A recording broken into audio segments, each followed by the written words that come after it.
ఈశ్వర్ గారు, ముందుగా మీకు ప్యానెల్లో ఉన్న అందరికీ అట్లానే సాక్షి టీవీ ప్రేక్షకులకు నమస్కారాలు. మీరు చెప్పిన ఒక సినిమాలో ఏదంటే అతను ఎక్స్ దొంగ ఇట్లా చిన్న చిన్న దొంగతనాలు చేస్తూ దొరికిపోతూ ఉంటాడని ఉంటుంది. అది బ్రహ్మానందం అనుకుంటా కదా, బ్రహ్మానందం. కానీ ఇక్కడ చంద్రబాబు నాయుడు గారు వీళ్ళ క్యాబినెట్ 22 మంది క్రిమినల్స్ కలిగినటువంటి క్యాబినెట్ ఏడీఆర్ రిపోర్ట్ ఇచ్చింది. అంటే భారతదేశ చరిత్రలో 22 మంది మంత్రులు క్రిమినల్స్ కేసులు ఉన్నటువంటి క్యాబినెట్ ఏదన్నా ఉంటే ఇదే. మరి వీళ్ళకి ఇలాంటి ఆలోచనలే వస్తాయి కదా. వీళ్ళు డైవర్షన్ పాలిటిక్స్ బాగా అలవాటు వీళ్ళకి. విజయవాడలో వరద వస్తే బుడమేరు నుంచి ఆ వరదను విజయవాడ మీదకి డైవర్ట్ చేసింది వాళ్ళే.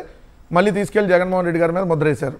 ఏమని, బోట్ అడ్డం పడిపోయింది, ప్రకాశం బ్యారేజ్ కూలిపోతుందో 2 లక్షల మంది చచ్చిపోబోతున్నారని ప్రచారం చేశారు. తిరుమల లడ్డులో జంతువుల కొవ్వు కలిసిందని చెప్పి ప్రచారం చేసింది వీళ్ళే. సో ఇట్లా డైవర్ట్ చేయడానికి, అప్పుడు ఉన్నటువంటి రాజకీయ అంశాలను డైవర్ట్ చేయడానికి ఏదో ఒక అంశాలను వీళ్ళు ఎత్తుకోవడం అలవాటు.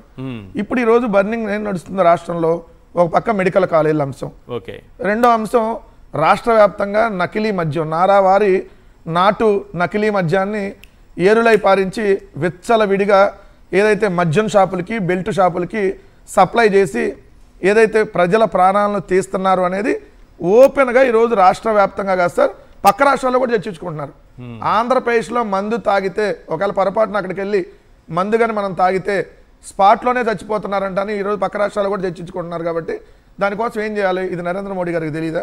ఆ వార్త రాసినందుకు కేసులు పెడితే పెట్టమంటారు. ఈ పక్క రాష్ట్రం వాళ్ళు చర్చించుకుంటుంటే వాళ్ళని కూడా అరెస్ట్ చేస్తారా? అరెస్ట్ చేస్తారు. ఇప్పుడు మోడీ గారి దగ్గరికి వెళ్ళాడు కదా వాళ్ళు, చంద్రబాబు నాయుడు గారు, ఆయన అడుగుతాడు కదా, ఏమయ్యా ఈ నాటు సారా నకిలీ సారా మా ప్రభుత్వాల్లో ఎప్పుడెట్లేదు ఏందని అడుగుతాడు కదా. లేదు సార్, ఇది వైఎస్ఆర్సీపీ వాళ్ళు కుట్ర పన్నారు, ఇదిగోండి పలానా ఎక్స్ మినిస్టరు అని చెప్పి చెప్పాలి కదా.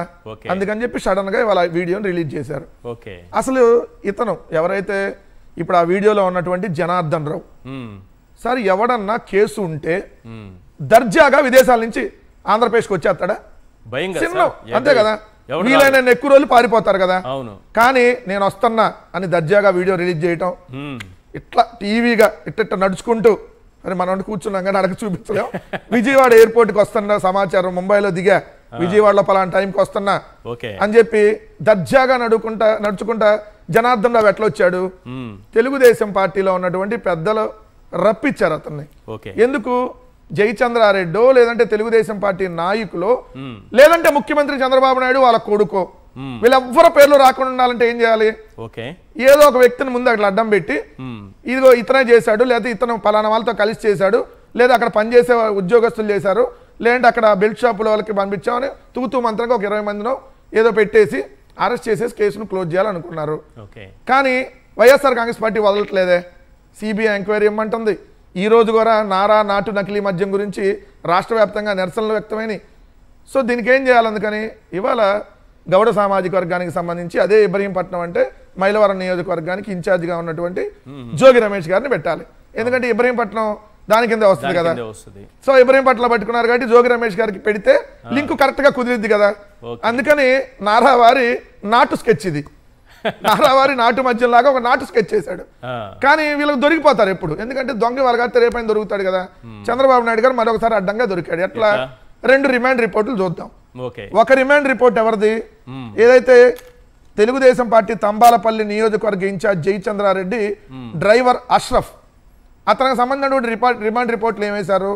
నేను బ్లాక్ స్కార్పియో జయచంద్రారెడ్డికి సంబంధించినటువంటి బ్లాక్ స్కార్పియో వెహికల్లో ఏదైతే ఇక్కడ నుంచి బెల్ట్ షాపులకి నేనే సప్లై చేశాను అని చెప్పి డ్రైవర్ ఇచ్చినటువంటి వాంగ్మూలం ఆధారంగా పోలీసులు ఇచ్చినటువంటి రిమాండ్ రిపోర్ట్ కోర్టుకి సబ్మిట్ చేసినటువంటి ఈ రిమాండ్ రిపోర్ట్ లో ఉంది.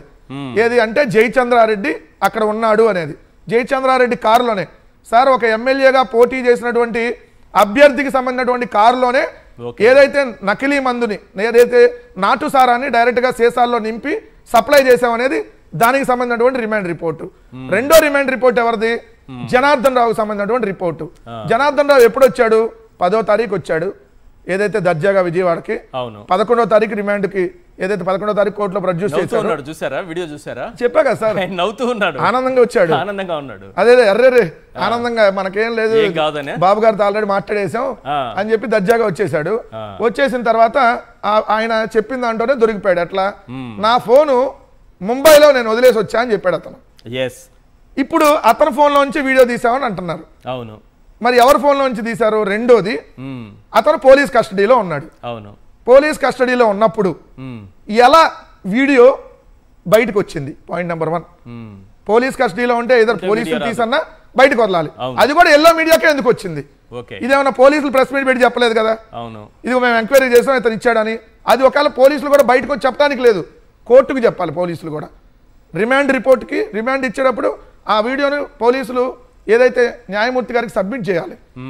మరి రిమాండ్ రిపోర్ట్లో ఎక్కడ దానికి సంబంధించినటువంటి అంశం రిమాండ్ రిపోర్ట్లో ఎక్కడా లేదు. మీరు రిమాండ్ రిపోర్ట్లో కూడా దొరికిపోయారు. అట్టంగా ఎట్లా వైఎస్ఆర్సీపీ వాళ్ళని ఎట్టో ఒకటి ఇరికించాలని చెప్పి రిమాండ్ రిపోర్ట్లో 2023లోనే కేరళ మాల్టెడ్ విస్కీ తయారు చేశారని రాశారు. అసలు అప్పుడు లేదు కదా కేరళ మాల్టెడ్ విస్కీ. ఇప్పుడే కదా చంద్రబాబు నాయుడు గారు తెచ్చినటువంటి నారా నాటు సరుకుల్లో భాగమే కదా కేరళ మాల్టెడ్, బెంగళూరు మాల్టెడ్. 99 రూపాయలకి. మరి చంద్రబాబు నాయుడు గారు అనౌన్స్ చేసిన అదే కదా బ్రాండ్, చంద్రబాబు నాయుడు గారు అనౌన్స్ చేసిన బ్రాండ్ ఈయన తీసుకొని వచ్చినటువంటి కొత్త బ్రాండ్ లో కేరళ మాల్టెడ్ ఇప్పుడుదే. కానీ 2023లోనే కేరళ మాల్టెడ్ తయారు చేశామని చెప్పి ఆ రిమాండ్ రిపోర్ట్ కి సంబంధించిన దాంట్లో 2023లోనే అప్పుడు మీ గవర్నమెంట్ లో కేరళ మాల్ట్ ఎక్కడ? నో సార్, లేదు. అప్పుడు చంద్రబాబు నాయుడు గారు కూడా అంతకుముందు ప్రభుత్వంలో కూడా కేరళ మాల్టెడ్ లేదు. ఇప్పుడు చంద్రబాబు నాయుడు గారు నారా నాటు సరుకులో భాగంగా Kerala malted whisky, Bengaluru malted whisky, Sumo అంటే ఆ సుమో కాదు, టాటా సుమో కాదు, Sumo whisky, short whisky, Bengaluru malted, ఏదైతే గుడ్ ఫ్రెండ్స్, ఇదేంటి మంజీరా బ్లూ అంట, మన మంజీరా అపార్ట్మెంట్ చూసాక మంజీరా బ్లూ, అడ్మైరల్ బ్లూ, రకరకాల కంపెనీలు తీసుకొని వచ్చారు. సో మొత్తంగా 12 నాటు సరుకులు తీసుకొని వచ్చారు, 12-16. దీనికి సంబంధించి ఉండే ఇవే ఈ నాటు సరుకుల్లో ఇయే తయారు చేసామని చెప్పాడు అప్పుడు 2023లో. అది కూడా అబద్ధమే కదా. రెండో అదే రిమాండ్ రిపోర్ట్లో ఉన్నాడు, ఇతను గోవా వెళ్తే మద్యం షాప్ దగ్గర ఒక వ్యక్తి పరిచయం అయ్యాడంట, ఇతను కలిసి మాట్లాడుకొని తయారు చేసామన్నాడు. సో ఇవన్నీ తప్పుడు రిపోర్ట్లే కదా. సో వీళ్ళకి అడ్డంగా దొరికిపోవటం సిట్కి అలవాటు. సిట్ అంటే మీరు అనుకున్నారు సిఐటి సిట్ దొరికిపోవడం అలవాటు, ఎస్ఐటి సిట్ కాదు. ఎస్ఐటి సిట్ అంటే స్పెషల్ ఇన్వెస్టిగేషన్ టీమ్. ఈ లైఫ్ సగ్గానే పనిచేస్తారు. ఇప్పుడు చంద్రబాబు నాయుడు గారు వేసింది ఎవరిని?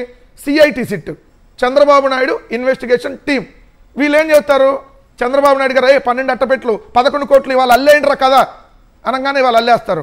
ఇదిగో లెక్కరంతా ఆఫ్రికా నుంచి వచ్చింది, లేకపోతే ఆఫ్రికాలో దానికి కామెరూన్కి ఆంధ్రాకి సంబంధం ఉంది. లేదు మనం చూసాం కదా, అంతా డబ్బంతా బెంగళూరులోనే ఉంది, అంతా నేలమాలిగల్లోనే ఉంది. అదిగో అంతా తాడేపల్లిలో లెక్క పెట్టేస్తారు కింద మిషన్లో. అదిగో అంతా భూములు కొనేశారు. అదిగో అంతా ఆఫ్రికా ఖండంలో పెట్టారు. అదిగో అంతా టాంజానియాలో ఇనుప కర్మాగారం పెట్టేశారు. అప్పుడు వెళ్ళారు కదా సిట్ కదా. ఇప్పుడు కూడా సిట్ మళ్ళీ అదే కళ్ళడానికి ఇది కొత్త సిట్ వచ్చింది. వీడియో చెప్పలేదు వెంకటేష్ నాయుడు నోట్ల కట్టలు, అది ఏమైంది ఆ వీడియో? అప్పుడు వాళ్ళు ఫోన్ లో నుంచి వచ్చిందని చెప్పారు కదా, ఈ రోజు వచ్చింది సార్ అఫీషియల్ గా. అది ఫోన్ ఇవాళ ఓపెన్ చేయడానికి అనుమతి ఇచ్చారు, ఇవాళ అనుమతి ఇచ్చారు అఫీషియల్. వీడియో అప్పుడే వచ్చింది? అదే వచ్చింది సార్, అదే చెప్పట్లే. 12 అట్టిపెట్లు 11 కోట్లు ఏమైనాయి? రిజర్వ్ బ్యాంక్ దగ్గర ఆ నోట్లు ఎక్కడ రిజర్వ్ బ్యాంక్ పంపించి ఆ నోట్లు ఎప్పుడు చెక్ చేయించారా? మరి ఎందుకు మళ్ళీ దాన్ని ఆ కథను అంతటితో ఆపేశారు? సో ఇవన్నీ చెప్పాలి కదా. ఆ సిట్ ఎలా కట్టు కథలు వెళ్తుందో, ఏదైతే లేనటువంటి ఏదైతే లెక్కర కుంభకోణాన్ని ఉందని చూపించి జగన్మోహన్ రెడ్డి గారి ప్రభుత్వంలో ఏదో జరిగిందని చూపించడానికి ఆ సిట్ని చంద్రబాబు నాయుడు గారు ఎలా వాడుతున్నాడో, ఇప్పుడు ఈ సిట్ను కూడా ఆయన హయాంలో ఆయన ఆధ్వర్యంలో, మళ్ళీ చెప్తున్నాను సార్, ఆయన ఆధ్వర్యంలో నడుస్తున్నటువంటి ప్రభుత్వంలో ఆయన జిల్లాలో ఆయన పార్టీ నాయకుడు ఏదైతే ఒక పెద్ద ఫ్యాక్టరీని పెట్టి నడుపుతుంటే, సార్ ఇది మనం ఒక్క మొలకల చెరువుకే దయచేసి పరిమితం చేయొద్దు సార్, ఎందుకంటే ఇది ఒక్క మనం మొలకల చెరువుతోనే మాట్లాడుతున్నాం. ఇది ఎక్కడ చూడండి సార్, నెల్లూరులో రొట్టెల పండుగలో కల్తీ మద్యం, TDP syndicate member Veeranjaneyulu arrest, Repalle ring master ఆధ్వర్యంలో నెల్లూరు బాపట్ల ప్రకాశం జిల్లాలో కల్తీ మద్యం, ఇటీవల కల్తీ మద్యం నిందితులు అరెస్ట్ చేసిన అమలాపురం ఎక్సైజ్ పోలీసులు, ఏలూరు జిల్లాలో కల్తీ మద్యం గుట్టురట్టు 2 అరెస్టు, కల్తీ మద్యం వెనుక టీడీపీ నేత హైదరాబాద్ నుంచి స్పిరిట్ కొనుగోలు, అనకాపల్లి కేంద్రంగా పరవాడలో కల్తీ మద్యం బాటిలపై అతికించేందుకు సిద్ధం చేసిన స్టిక్కర్లు, పాలకల్లో అక్రమ మద్యం తయారు చేసిన వ్యక్తిని అరెస్ట్ చేసినటువంటి పోలీసులు, విజయవాడలో నకిలీ మద్యం స్వాధీనం. ఇట్లా చూస్తే మీరు మొత్తం లిస్టు చాంతాడంతుంది. ఇది ఒక్క మొలకల చెరువులోనో ఒక ఇబ్రహీంపట్నంకో సంబంధించినటువంటి సమస్య కాదు. ఈరోజు ఆంధ్రప్రదేశ్ రాష్ట్ర వ్యాప్తంగా దయచేసి చెప్తా ఉన్నా, మద్యపాన ప్రియుల పొట్ట కొట్టావు జగన్ అని ఏదైతే లేనటువంటి దాన్ని ఉన్నట్టుగా చిత్రీకరించేటటువంటి చేశాడు కదా పవన్ కళ్యాణ్ గారు. ఈ రోజు సార్ మద్యం తాగేటటువంటి పేదల రక్తాన్ని పీలుస్తూ నకిలీ మద్యం బాటిల్లు 48 కోట్ల క్వార్టర్ బాటిల్ను ఆల్రెడీ సప్లై చేశారు. ఇప్పుడు దాని మీద కదా విచారణ జరగాలి. చంద్రబాబు నాయుడు గారు, మీరు 4 సార్లు ముఖ్యమంత్రి, 15 ఏళ్ల రాజకీయ అనుభవం చెబుతారు కదా, మీకు ఈ మద్యం కుంభకోణంలో, ఈ నకిలీ మద్యం కుంభకోణంలో మీ హస్తం కానీ మీ కుమారుడి హస్తం కానీ లేకపోతే సుప్రీంకోర్టు సిట్టింగ్ జడ్జితో విచారణకు అయిపోద్దామా? మేము సవాలు విసురుతా ఉన్నాం వైఎస్ఆర్ కాంగ్రెస్ పార్టీ తరపున. మీరు సుప్రీంకోర్టు సిట్టింగ్ జడ్జితో కానీ సిబిఐ ఎంక్వైరీకి కానీ ఇద్దాం. అప్పుడు ఎవరు కలపడ్డారు? జోగి రమేష్ గారు ఉన్నారా? లేదంటే జయచంద్రారెడ్డి వెనక నారా లోకేష్ ఉన్నాడా? నారా లోకేష్ బినామీలు ఉన్నారా? చంద్రబాబు నాయుడు గారికి తెలిసి ఎంత వాటా వెళ్ళింది? ఒక్క ఏడాదిలో 5,280 కోట్లు. ఇది ఆల్ ఇండియా రికార్డ్ సార్. ఏ ప్రభుత్వంలో ఒక్క ఏడాదిలో 5,280 కోట్ల. మరి జోగి రమేష్ అంత స్కామ్ ఉందా? 5,280 కోట్లు అంటున్నారే. జోగి రమేష్ చెబితే ఇంత వ్యాపారం చేయొచ్చా? అది టీడీపీ గవర్నమెంట్ లో కాదు సార్. జోగి రమేష్ గారు ఏం మాట్లాడపోయినా ఆయన మీద కేసులు పెడుతున్నప్పుడు అసలు జోగి రమేష్ గారు అసలు ఇక్కడ కూడా చూడండి ఎంత విచిత్రం అంటే, ఆయన గౌడ సామాజిక వర్గం, అవును అదే నియోజకవర్గం కాబట్టి సో భలే పక్కాగా ప్లాన్ చేశారు డిజైన్. కానీ దొరికిపోవడం అలవాటు కదా వీళ్ళకి. సో ఇప్పుడు నేనేమంటున్నాను, కరెక్ట్ గా చంద్రబాబు నాయుడు గారు ఈ రోజు ఢిల్లీలో నరేంద్ర మోడీ గారిని కలిసే టైంకే వీడియోను బయటకు వదిలారు. ఎందుకు చెప్పాలి కదా ఆయన. మోడీ గారు ఇప్పుడు ఆయన అడుగుతారు, ఖచ్చితంగా అడుగుతారా? డెఫినెట్ గా అడుగుతారు. ఎందుకు అడగరు? ఈ రోజు రాష్ట్ర వ్యాప్తంగా పెద్ద చర్చ జరుగుతా ఉంటే ఇంటెలిజెన్స్ రిపోర్ట్ వాళ్ళకు ఉండదా? సో అడుగుతారు కదా. లేదండి ఇదంతా వైఎస్ఆర్సీపీ వాళ్ళు అప్పుడెప్పుడెప్పుడో పెట్టేశారు, అదిగోటి వాళ్ళ హస్తం ఉందో, అదిగోటి పలానా ఎక్స్ మినిస్టర్ అండి, ఇవాళ ఒక వీడియో కూడా వచ్చిందండి, సో దానికి సంబంధించి అతనే ఒప్పుకున్నాడండి, ఇవన్నీ చెప్పడం కోసం సడన్ గా ఈ రోజు ఉన్నటువంటి ఇది. అందుకని మీకు రిమాండ్ రిపోర్ట్లు అది పెట్టకుండా ఈ రోజు అక్కడికి వెళ్తున్నాక ఇది జరుగుతున్నటువంటి అంశం. ఒకటైతే ఎంత వాళ్ళు ఎన్ని రకాలుగా ఇచ్చేసినా ఈ రోజు ప్రజల్లో క్లియర్ గా తెలుగుదేశం కూటమి ప్రభుత్వంలో నకిలీ మద్యం అమ్ముతున్నారనేది వాస్తవం. ఈ రోజు కూడా మీరు చూసారు గన్నవరంలో. మన నిన్నటిదాకా 99 రూపాయల మంది ఒకటే కల్తీ అయింది అనుకుంటున్నాం. ఈ రోజు విస్కీ బ్రాందీతో పాటు బీర్లు కూడా కల్తీ అయిపోయినాయి. సో బ్రాండెడ్ బీర్లు, కింగ్ ఫిషర్, బడ్వైజర్ లాంటి బ్రాండెడ్ బీర్లు కూడా ఇవాళ మనం వైన్ షాప్ లో చూసాం. ఒకసారి ఆ వీడియో ప్లే చేయండి. గన్నవరానికి సంబంధించి ఆ వీడియో ఉంటే ఒక్కసారి ప్లే చేయండి. బీర్లు కూడా కల్తీ, నకిలీ బీర్లు. దాంట్లో ఏం లేదు, ఉత్త వాటరే ఉందట.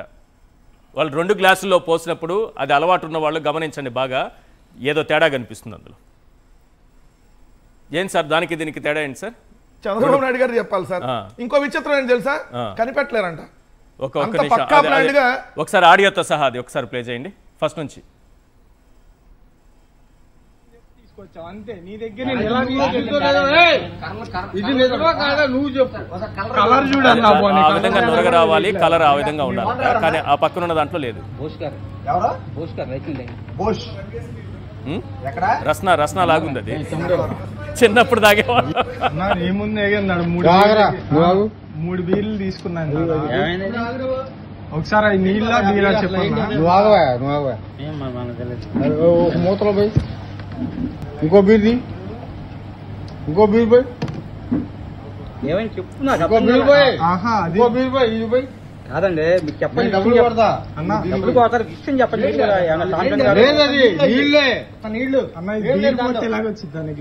కరెక్టే, మీరు ఏమంటారంటే నీళ్ళు అంటారు, గ్యాస్